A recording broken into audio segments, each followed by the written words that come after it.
Welcome, everyone, to this Good Leadership Podcast. My name is Charles Good, your host and the president of the Institute for Management Studies.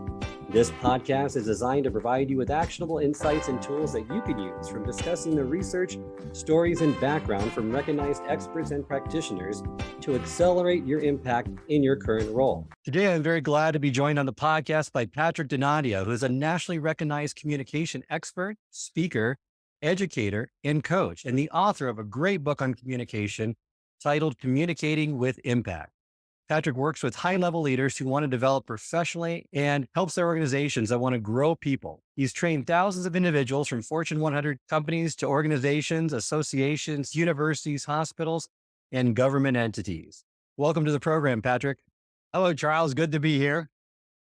So today I'd love for us to focus on one of my favorite topics, and obviously an area of your expertise is that communicating with impact. And you have a wonderful model that we're going to unpack for our listeners today. But before we do so, love to hear about your background and what got you really interested in this topic. Well, Charles, I have an undergrad degree in radio and television, and of course went on to get my MBA. And when I was reading at university, I noticed so much how important being a good communicator is. And when I got out and started my business at a very young age, I was about 28, I found that the topic that I seemed to get requested most often was communication skills. So I used to teach communication skills in the first 5 or 7 years. And then I realized what was missing was there wasn't really a process, right? Because people like processes. So I began to think about, from my experience with my coaching, what would be some of the key components that make for great communications? And that's kind of how I came up with the 6 steps of the impact process. Wonderful. Great to hear. One of the stats that you put, and I love to see if it's still accurate, I assume it is, that we spend 80% of our waking hours in some form of communication. Do you still think that holds true, or perhaps even more today? I still think it does. And again, when I say some form of communications, there's all kind of forms, right? There's what we call the verbal, the nonverbal, and of course the words and voice of what we have to use. So when you think about it, unless you're sleeping, you're communicating. That's true. And I'm sure throughout the pandemic, there's been some issues with that communication, right? Because it's taken more of a virtual form. What are some of the things that you've noticed in the last few years that really make being an effective communicator more difficult? Well, obviously, as you know, we've been doing a lot of virtual work. Luckily, we're back in person, but we're still doing virtual. So I think the number one thing that has really shifted has been the whole idea of not being in a face-to-face kind of communication mode. And a lot of folks really haven't had to use video, haven't had to use this new medium that isn't really new, but, became new to so many folks. And when you think about using virtual or Zoom or, all the kind of programs that are out there, it has a lot more to do with what you're saying in terms of visually and also non-verbally, and not just about your presence. So go through for us a little bit of those differences. How much does just the best practices of being an effective communicator translate across all mediums? And then what are some of the best practices that you've noticed now that are different in the virtual space?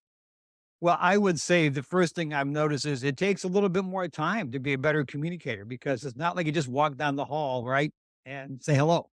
I mean, now you've got to think about, okay, I'm going to be on a virtual call. So what am I really trying to do? Should I have visuals? Shouldn't I have visuals? How do I engage the group? Right. It's just, I think when people said, oh, it's so much easier now, I don't have to leave the office. I'm like, well, I think it's a little bit harder. No, you're right. I mean, there's those challenges where you just have to be more deliberate and look for opportunities to have that communication, because you don't have those opportunities where you're running into someone at the office and can have those impromptu talks, conversations, dialogues. So you're definitely right in that regard. But there are certain best practices that I'm sure hold true regardless. Active listening skills, the messaging, the content, those things really translate regardless of the medium you're communicating through, correct?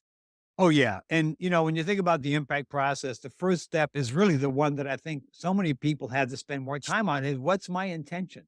The I is for the intention, and every communication starts as a thought. And that thought needs to be very clear, conscious, and also deliberate. And so when you're working virtually, for example, what's my purpose for this meeting? I think more and more folks are really tired of just getting together for the sake of getting together. And early on in the pandemic, we had so many meetings just to make sure we help people stay connected. But now I think if it's not important, don't waste people's time. So that intention step to me is probably the most critical thing. And that's the step I see most people skip is it's a very simple step, takes about 30 seconds, Charles, right? What's my intention for this communication? And before you start talking, take 30 seconds and think. That's so important. And that is the first step of this impact model. It's an acronym, IMPACT. I stands for intention. Intentional communication is more important now than ever. Like you state in your book, if people understand the why, they're more likely to accept the how. Why are you communicating? Intent before content. Put it into a category, identify what that is. And I love the tool that you give and help people out and is the laser focused intention, which you kind of mentioned, but if you could unpack a little bit more just to give our listeners this tool so they can use right away. Yes, the obvious easy way is to just ask yourself, why am I communicating? And then also, if it's important, communicate the why. But I created this process that's called the laser focused intention.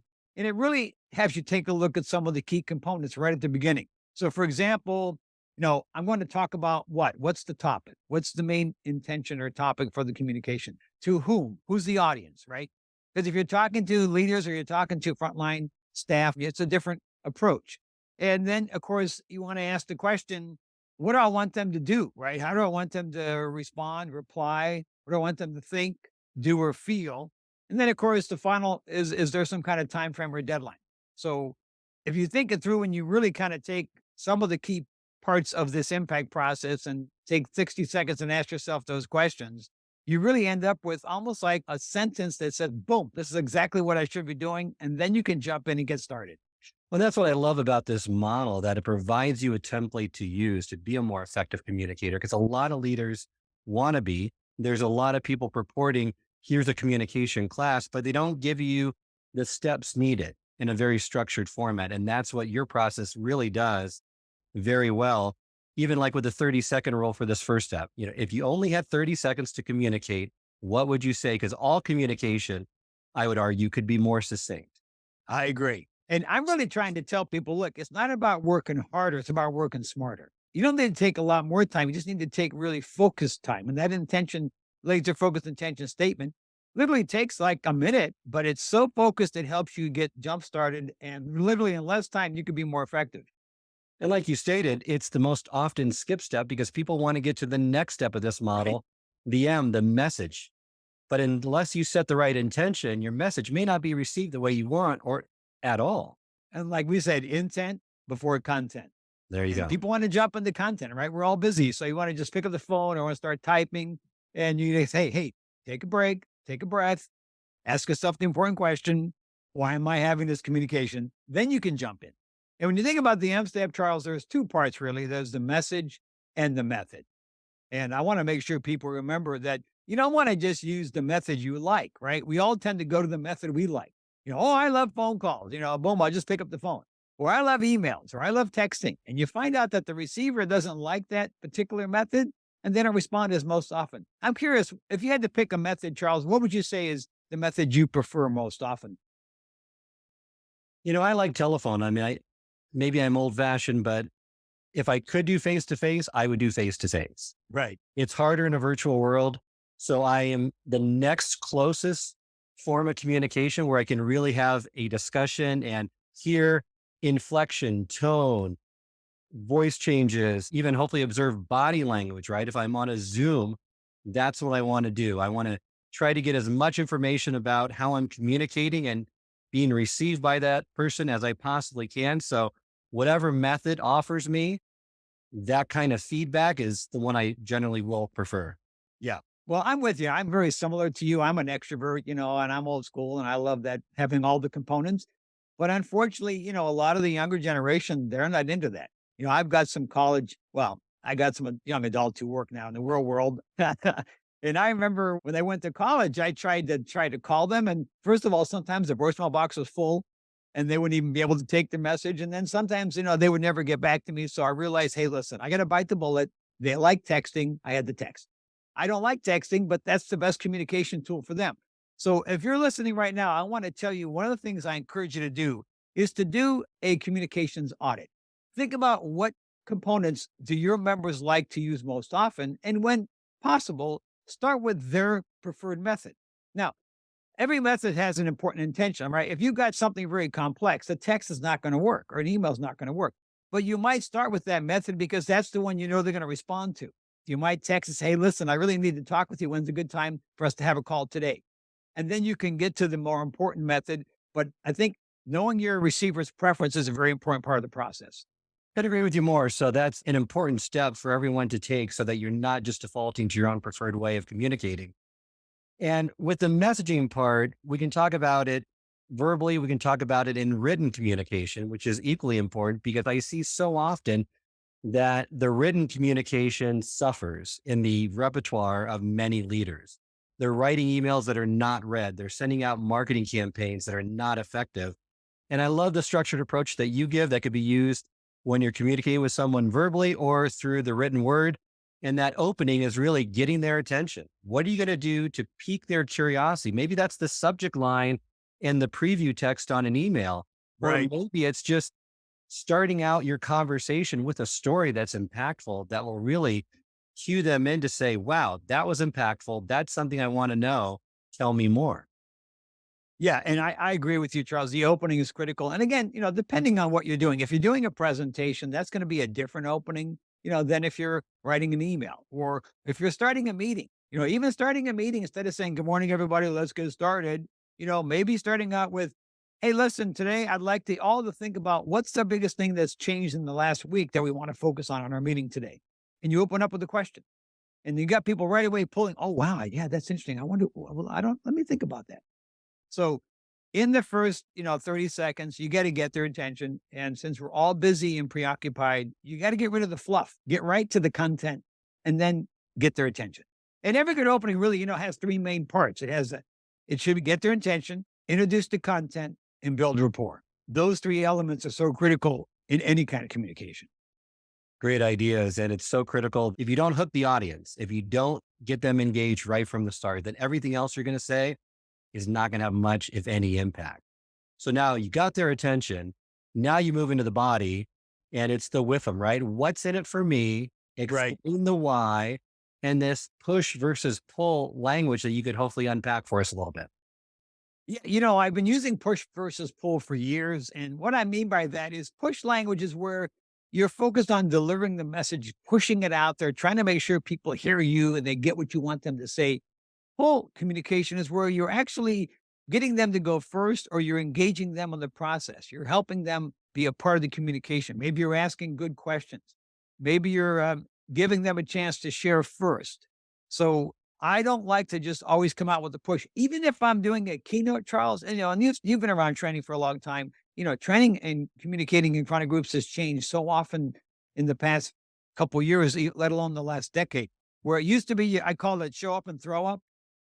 You just get up there and you go, whoa, but today people want to be engaged. And that's what I call pull communication. You have to constantly find ways to actively engage the group. And we'll get to that in the eighth step a little bit later.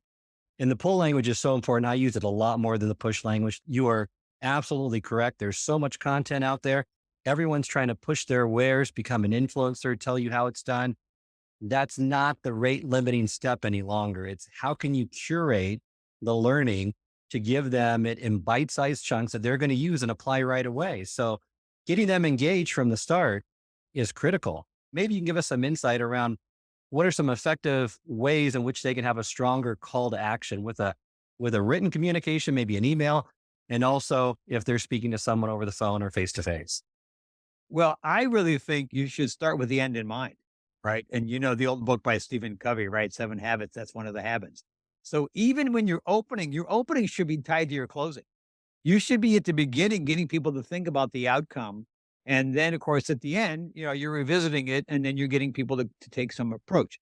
So obviously, just like your opening, I mean, your closing should, build some kind of rapport, leave them feeling pretty good, but it should have something to do with how you'd like them to think, do, or feel as a result of this interaction. So I always ask my clients, is it a thinking you want them to do? Is there some kind of action you want them to take?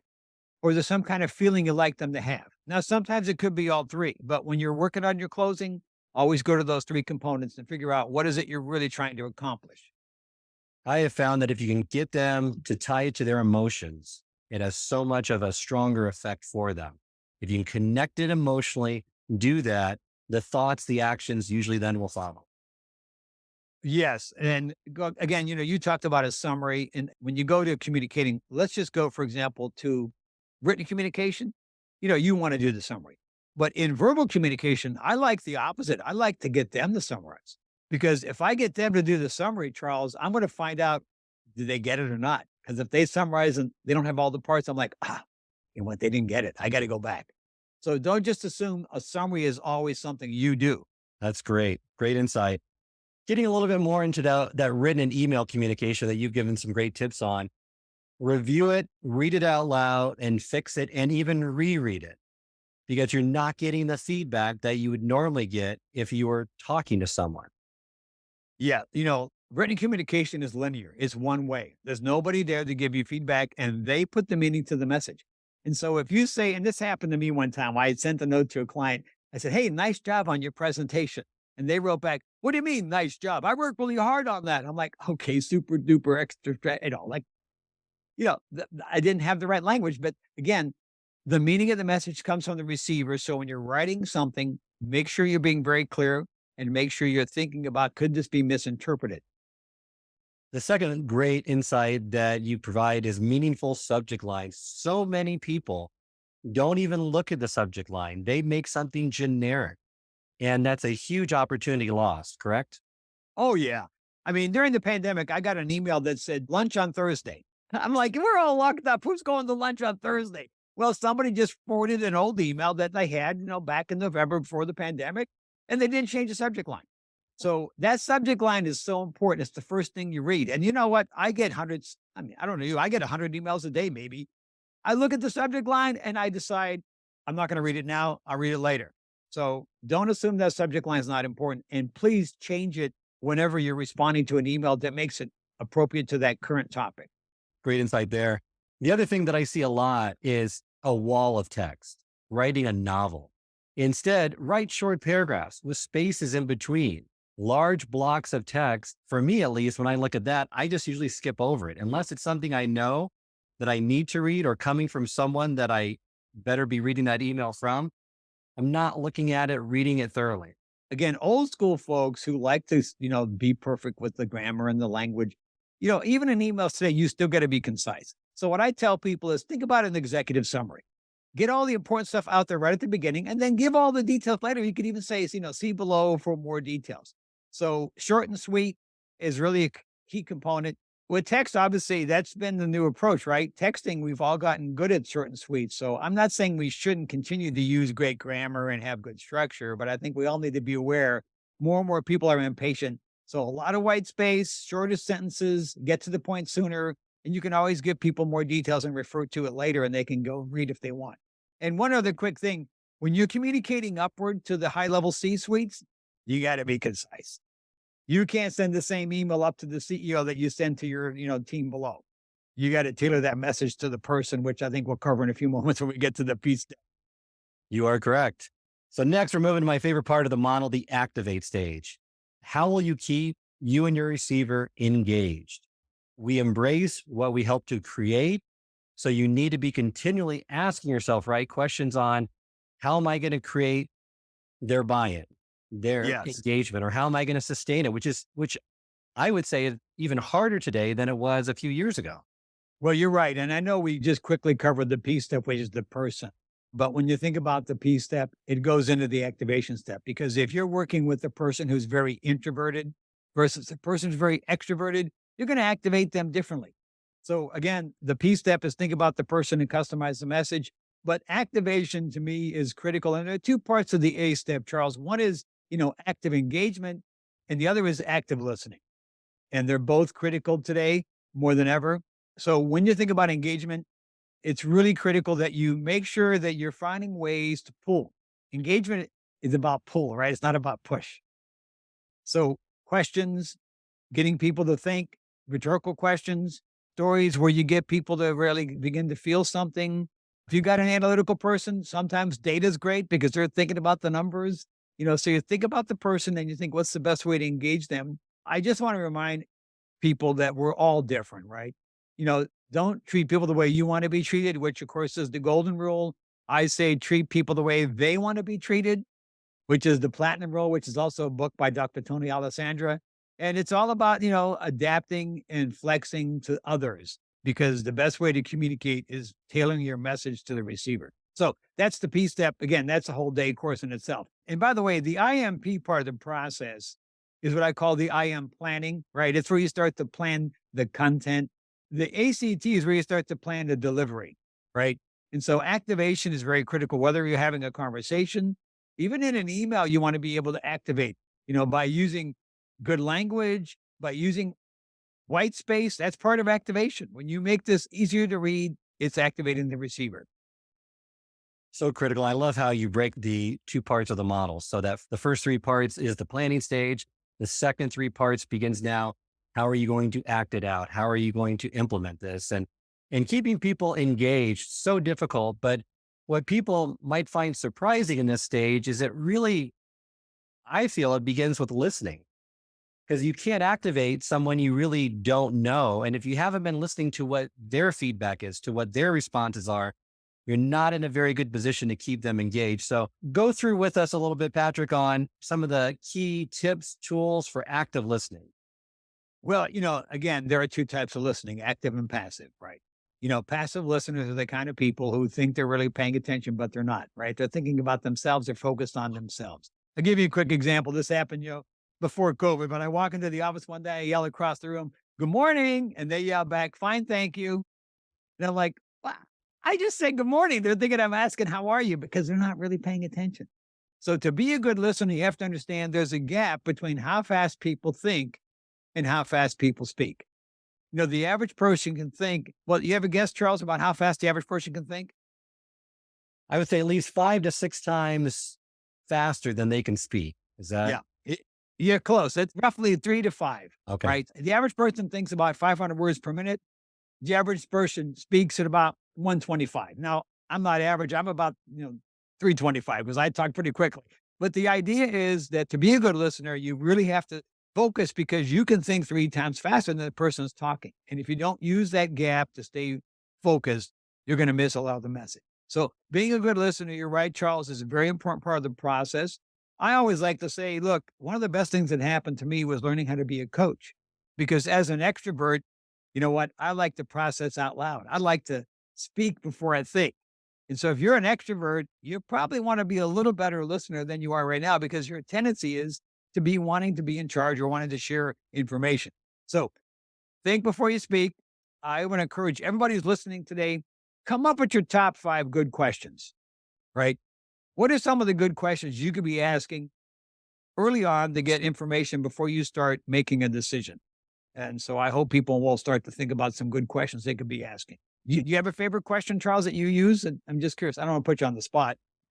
No, I mean, it kind of depends on the situation, but I always try to. There's one other IMS educator that says, practice the rule of two, meaning Yes. you have to ask them 2 questions about themselves before you can say anything about yourself.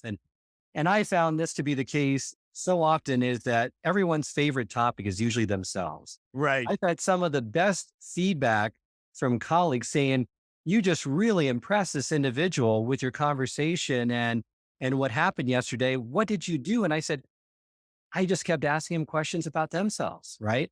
Right. Trying to have more insight, more understanding of why they did certain things or what they were interested in. I don't think they asked me anything about myself. So I'm so happy that it went so well, but that's really what you got to focus on. If you want to be an interesting person, it's really critical to know that to be that type of person, you have to be interested in the other person and what Yes. they want, not trying to be so fascinating and talk about yourself. Right. And there's a lot of kind of questions, but there's 2 critical ones I'd like you to think about: open-ended questions and closed-ended questions. And when you're with an extrovert, I just suggest you might want to ask a few more closed-ended questions because sometimes extroverts could go on and on and on. So Like I and just did. sometimes, Right. no, it's okay. But when you're with an introvert, you got to be careful that you don't ask closed-ended questions. If you say, "How are you?" They could say, "Fine." So again, think about the kinds of questions you're asking. As I said earlier, part of your homework assignment, if you're listening today, is start to pay attention to the kind of questions you ask. You ask a lot of open-ended questions. You ask a lot of closed-ended questions. You ask a lot of long-winded questions. Some people ask a question that takes 4 minutes, right? That's not a question. That's a speech. And also get credit for listening. So pay attention, good eye contact, nodding. And Yes. what I find too, a lot of leaders do is that they're almost waiting for you to stop talking so they can start talking their point of view. They haven't even been listening to you. They're just waiting for a break in the action so they can really communicate what they really want. So it's really important that if your mind's racing and to get it to stop racing, maybe you need to clarify, maybe you need to backtrack, summarize, have a more active listening role throughout their conversation or throughout their speech so that you're better positioned to communicate back the feedback more effectively or continue that conversation in a more positive manner. Yes. And I want everybody who's listening right now to think about what's your talk listen ratio. You don't want it to be 80% me talking. The higher you go up in the organization, the more you want to be an effective leader. You've got to be 50-50 or a 60-40 or 40-60, but not 80-20. So good questions are great tools in our toolbox, and that's a very important part about being an active listener. And as we said, the A step also is about active engagement. Now, asking questions is part of engaging people, but engagement to me is so critical. You've seen the Gallup studies and the whole idea of, they're saying like less than a third of people in the workforce are saying they're engaged. And with COVID and being virtual, we got to think all the different ways we can really start to engage people. And I have three big categories I like people to think about. I want you to engage your team or your employees, your coworkers physically, mentally, and emotionally. So I call it the 3D experience. Let's just jump. I'm going to push you to the next part because I know we're going to run out of time, but I wanted to spend a few minutes on the engagement part of activation step. Great. So, yeah, with the engagement, just some tools that I use, questions, like you mentioned, stories are effective to engage those three. Examples, not facts, figures, data, they can get lost. Some people aren't inherently interested in those. And I would argue that storytelling is really an underserved, underutilized leadership skill that all leaders could improve upon because you don't remember what people say. You remember how they made you feel. And stories have a profound way of doing that. So Yeah, I keep all agree. these In keys in fact, mind. yeah, well, just take stories for a second. I do a lot of presentation skills coaching, and I tell all my coaching clients, start keeping a story file. Things happen to you all the time. You hear stories from your team members, you hear stories from your frontline leaders that are powerful so that you'll have a toolbox of stories. Because people always say, well, I don't have any stories. We all have a bunch of stories. We just don't remember them. So here's another tip for our listeners today. Start a story file when things are happening to you throughout the week. Put them in your file. And then when you have to run a meeting or you're thinking about how do I make this point more relevant, you can look through your story file and pull out a tip or story. And Charles, the secret today used to be stories were 10 minutes, 15 minutes. Stories today have to be 90 seconds. You can do a quick story. Think about the story I just shared about walking into the office. Good morning. Fine. Thank you. That was a 30-second story, but that was a way to illustrate the point how people are sometimes a passive listener. So I agree with you about stories. Let's move to the next step. So the next step of the model is to clarify, is the message you sent to me the same that the message or same as the message that I received? And you really caution people to beware of the selective perception process, right? That Yes. really the receiver, based on their personal history, screens 70 to 90% of the communication they receive. Yeah, that's very high. That seems kind of high, doesn't it? But really, people always think that they put the meaning to the message. But I really want to share with you, I think many times the receiver puts the meaning to the message, and we have to check for understanding. We have to make sure that the meaning we send is the one they're getting. So, A, leave time for questions, right? So many times people don't leave time for questions, and people have questions that they don't answer. They don't get them answered. Also, when you think about checking for understanding, be aware that the message is not just being received by what you say, but also by how you say it.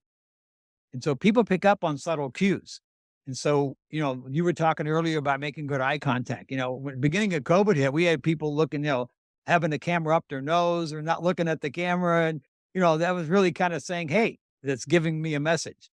So checking for understanding is a C step. And it's not just done at the end of the meeting or at the end of the conversation. You do it throughout. And even though these steps are listed in this certain order, because I want to make an acronym that was memorable, you don't necessarily have to do them in this order. You don't have to wait, to do a C step. You do the C step early on. Even in the intention, you might want to check for understanding.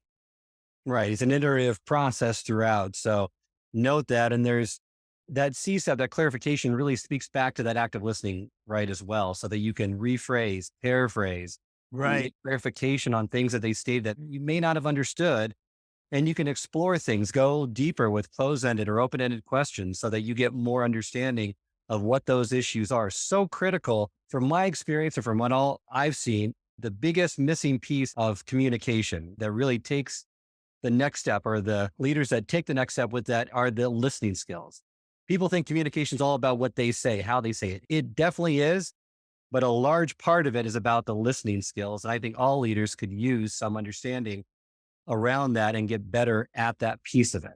And just for a minute, think about how if you actively engage people, you help them retain the message.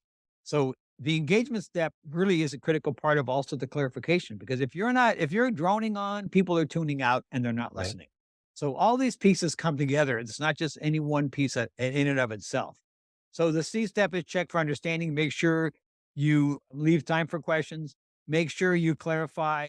And when we think about it, that's the nice thing about using multiple methods, because if we're doing a presentation and we have a slide, that's another way to make sure the message is clear and understood. So your visuals, for example, can reinforce the message that reduce any misinterpretation. And the final step really brings it all together. Transform. How will you transform this communication into action that leads to results? That is so critical in so many areas of the business, and it's so difficult. What are some of the tips that you would give listeners in helping them with this step? Well, first of all, this is a circular approach. So you're coming back to your intention. So the cleaner, the clearer, the more powerful the intention, the more likely the transformation. So if you're not really clear about what you want to have happen at the beginning, when you get to the transformation step, it's not going to really happen.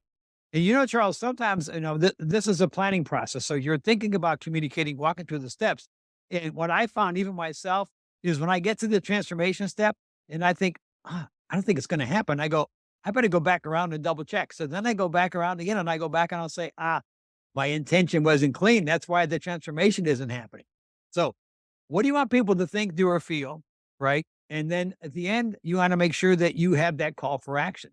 If the whole point of our conversation was for people to feel better, which I think a lot of things are happening in the environment where people need to feel better, then your transformation step's going to be about closing with something that helps people feel good about who they are or what we've done. If it's about an action, then you're going to have a time frame or some deadlines or some commitments. So again, going back to the intention, that drives the transformation. That is critical. It's a circular process. You're going around multiple times, refining it, getting better with it. So, such a great model to use. It's a nice structured approach that I would argue leaders at every level could benefit from. Thank you for sharing that today with me, Patrick. Before we end, though, just want to talk about one particular piece of communication that's always difficult for leaders, and that's dealing with difficult issues. Are there one or two tips that you could give our listeners to help them as they're trying to either deal with a difficult issue and communicate it effectively, or possibly deal with a difficult person? And they might be two different strategies. Yeah. Well, I first of all like to always remind everybody, we've heard it so many times. Don't take it personally. So many times people are going through a lot of things and we tend to take it personally. And when we do, that shifts everything that's going on. So always remind yourself, focus on the issue, the behavior, or the person, right? Not to take it personally. And if you start with that mindset, which is part of the transformation step, is being in the right mindset, then you're going to be able to handle a difficult situation or a difficult person even more effectively. Number two that I think is helpful is make sure you get to listen to their side of the story. Sometimes I've seen this happen, and I'm curious if you have, Charles. Somebody's very upset, and I just let them go. And they go, oh, and then they're done. And they go, oh, okay. And it's like it resolved itself because no one given the time for them to share or to be heard. So make sure you don't take it personally. Make sure you don't spend too much time doing talking at the beginning. Try to get the rest of the story. And then, of course, always remind yourself that we're all going through difficult things. And most people, again, not always, but most people are not intentionally trying to be harmful. There's something deeper that's in the way that we have to try to get to and figure out what's really going on. Assume positive intent is so important. And for me, my thought is the majority of people, the majority of leaders don't like dealing with difficult people or having difficult issues. It's not something some people are just naturally good at. but Right. everyone can get better at it with practice and using some of these techniques, correct? Yes. And, you want to think about personality styles again, because there are certain personality styles that are difficult that just as part of their personality. And then there are difficult situations that have nothing to do with personality. So it's kind of complex, but always, as I say, diagnose before you prescribe, right? Don't just jump in.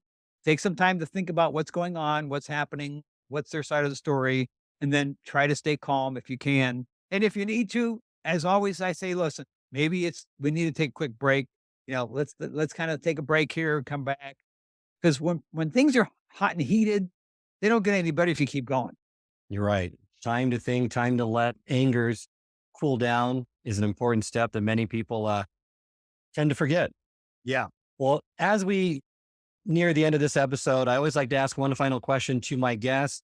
What is one or two things that all listeners could do right away that would make them a more effective communicator? We've covered a lot, but if Yes. you could narrow it down to one or two things that they could start doing today. Well, I would say the first thing is think before you speak, think before you write. Take the 30, 60 seconds and start to ask yourself, what's my intention for this communication? And it doesn't take a lot of time, but if you were to just take that extra few moments and instead of responding, think, you're going to see a huge impact on how that communication is going to go. So that's the first thing. And the second thing is, I guess if I had to, I would say practice the platinum rule, right? Don't just assume, that people are like you. So treat people the way they want to be treated. And sometimes that takes, again, that conscious pause to stop and be aware of what's going on, because we have what I call that stimulus response, right? And what I like to say is in between the stimulus and the response is that choice. And the choice is the part that makes the difference. Wonderful advice. Thank you, Patrick, for joining me today. Remind our listeners how they can get in contact with you. Well, they can always reach me at patrickdonadio.com, www.patrickdonadio.com. Or again, go to LinkedIn. I'd love to connect with you there. I've got some great resources on my website. If you want to read some other articles, there's actually an article on dealing with difficult people right there on the resources page. So, but feel free to reach out. I'd love to be of service to you. And I hope you got some value today on our time together. Thank you again, Patrick, for being a part of today's episode. You're welcome, Charles.